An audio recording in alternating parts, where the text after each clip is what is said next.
Matthieu, chapitre 24. Jésus sortit du temple et, comme il s'en allait, ses disciples s'approchèrent pour lui en faire remarquer les constructions. Mais il leur dit, « Vous voyez tout cela? Je vous le dis en vérité, il ne restera pas ici pierre sur pierre, tout sera détruit. » Il s'assit sur le mont des Oliviers. Les disciples vinrent en privé lui poser cette question, « Dis-nous, quand cela arrivera-t-il et quel sera le signe de ton retour et de la fin du monde? » Jésus leur répondit, « Faites bien attention que personne ne vous égare. En effet, beaucoup viendront sous mon nom et diront, « C'est moi qui suis le Messie », et ils tromperont beaucoup de gens. Vous entendrez parler de guerre et de menaces de guerre. Ne vous laissez pas effrayer, car il faut que toutes ces choses arrivent. Cependant, ce ne sera pas encore la fin. Une nation se dressera contre une nation et un royaume contre un royaume, et il y aura en divers endroits des famines, des pestes et des tremblements de terre. Tout cela sera le commencement des douleurs. Alors on vous livrera à la persécution et l'on vous fera mourir. Vous serez détestés de toutes les nations à cause de mon nom. Beaucoup trébucheront alors, et ils se trahiront, se détesteront les uns les autres. Beaucoup de prétendus prophètes surgiront et ils tromperont beaucoup de gens. À cause de la progression du mal, l'amour du plus grand nombre se refroidira, mais celui qui persévérera jusqu'à la fin sera sauvé. Cette bonne nouvelle du royaume sera proclamée dans le monde entier pour servir de témoignage à toutes les nations. Alors viendra la fin.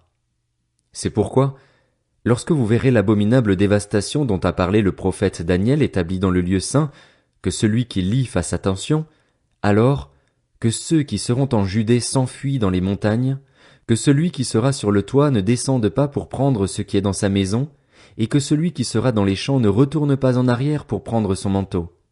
Malheur aux femmes qui seront enceintes et à celles qui allaiteront durant ces jours-là.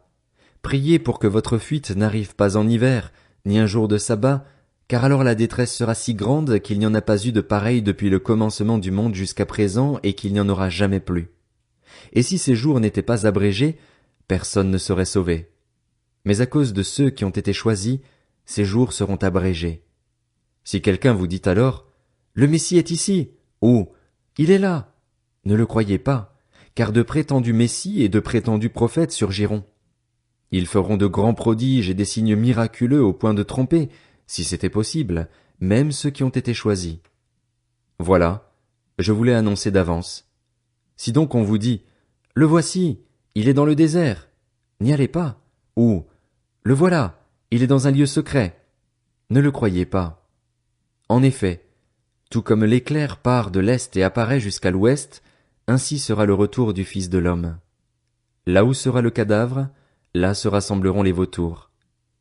Aussitôt après ces jours de détresse, le soleil s'obscurcira, la lune ne donnera plus sa lumière, les étoiles tomberont du ciel et les puissances célestes seront ébranlées. Alors le signe du Fils de l'homme apparaîtra dans le ciel. Tous les peuples de la terre se lamenteront et ils verront le Fils de l'homme venir sur les nuées du ciel avec beaucoup de puissance et de gloire. Il enverra ses anges avec la trompette retentissante, et ils rassembleront ceux qu'il a choisis des quatre coins du monde, d'une extrémité du ciel à l'autre. Tirez instruction de la parabole du figuier. Dès que ses branches deviennent tendres et que les feuilles poussent, vous savez que l'été est proche. De même, quand vous verrez toutes ces choses, sachez que le Fils de l'homme est proche, qu'il est à la porte. Je vous le dis en vérité, cette génération ne passera pas avant que tout cela n'arrive. Le ciel et la terre disparaîtront, mais mes paroles ne disparaîtront pas. Quant au jour et à l'heure, personne ne les connaît, pas même les anges du ciel, ni même le Fils. Mon Père seul les connaît. Ce qui est arrivé à l'époque de Noé arrivera de même au retour du Fils de l'homme. En effet, dans les jours précédant le déluge, les hommes mangeaient et buvaient, se mariaient et mariaient leurs enfants, jusqu'au jour où Noé est entré dans l'arche. Ils ne se sont doutés de rien jusqu'à ce que le déluge vienne et les emporte tous. Il en ira de même au retour du Fils de l'homme. Alors, 2 hommes seront dans un champ, l'un sera pris et l'autre laissé. 2 femmes moudront à la meule, l'une sera prise et l'autre laissée.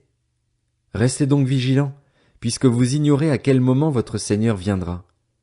Vous le savez bien, si le maître de la maison savait à quelle heure de la nuit le voleur doit venir, il resterait éveillé et ne laisserait pas percer les murs de sa maison. C'est pourquoi, Vous aussi, tenez-vous prêts, car le Fils de l'homme viendra à l'heure où vous n'y penserez pas. Quel est donc le serviteur fidèle et prudent que son maître a établi responsable des gens de sa maison pour leur donner la nourriture en temps voulu?